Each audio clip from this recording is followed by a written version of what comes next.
আমি আমার নিজের কাছে 1 জানুয়ারি একটা প্রতিজ্ঞা করেছিলাম যে অনেক তো সংসারের চাপ হলো, এবার আমি ঘুরতে বেড়াবো।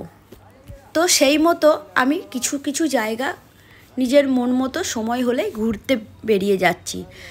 সেই রকম আজকেও আমি একটা জায়গায় এসেছি, হুগলির হিস্টোরিক্যাল প্লেস ইমামবাড়ায়। আমি দেরি না করে 10 টাকা টিকিট কেটে আমি ভিতরে চলে এলাম। আসার পরে আমি কি বলবো, বাইরের দৃশ্যটা দেখে ভাবতে পারিনি যে ভিতরের দৃশ্যটা এত সুন্দর। তো এই যে হুগলির ইমামবাড়া হিস্টোরিক্যাল প্লেস, এইটার প্রতিষ্ঠাতা হচ্ছেন মোহাম্মদ মহসিন। আমি ভিতরটা খুব সুন্দর ঘুরে দেখতে লাগলাম এবং আপনাদের সঙ্গে আমি কিছু কথা শেয়ার করব, যে এটা আমার ব্যক্তিগত মত, তবুও শেয়ার করব। আপনাদেরও কি মতামত, যদি আমার মতের সঙ্গে মেলে আমার খুব ভালো লাগবে।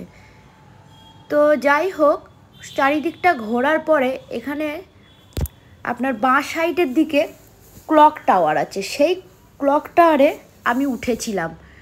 সম্ভবত 152টি সিঁড়ি যেতে, আবার আসতে 152টি।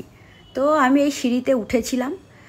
আমি তো মরেই যাব ভেবেছিলাম, এত মোটা শরীর নিয়ে যে আমি উঠতে পেরেছি, সেজন্য নিজেকে আমি শাবাশি দিচ্ছি যে আমি এখনও অনেকটা ফিট। তো যাই হোক, সেই মতো ঘুরতে ঘুরতে আমরা মেন মন্দিরে এলাম, যেখানে অনেক লোক বসে নামাজ পড়তে পারে। খুব সুন্দর ভিতরের দৃশ্য একটুখানি তুলে ধরলাম সবার সাথে।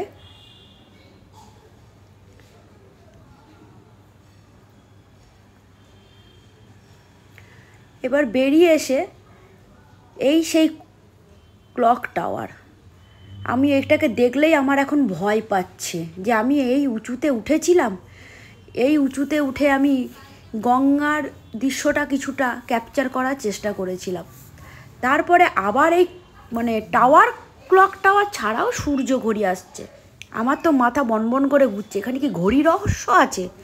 সত্যিই ঘড়ি রহস্য আছে, আমার মাথা দিয়ে কিছুই আসছে না। তো যাই হোক, একজন ভদ্রলোক ওখানে ছিলেন, তিনি আমাকে অনেক বোঝাবার চেষ্টা করলেন, কিন্তু আমার এই মোটা মাথায় কিছুই ঢুকলো না।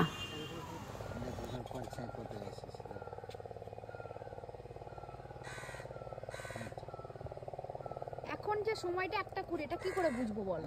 এটা 15 হয়ে গেছে তো, দেখো না 12টা এটা আছে, এটা 12টা। হ্যাঁ এই যে একটা, হ্যাঁ এই ছায়া পড়বে ঘুরবে।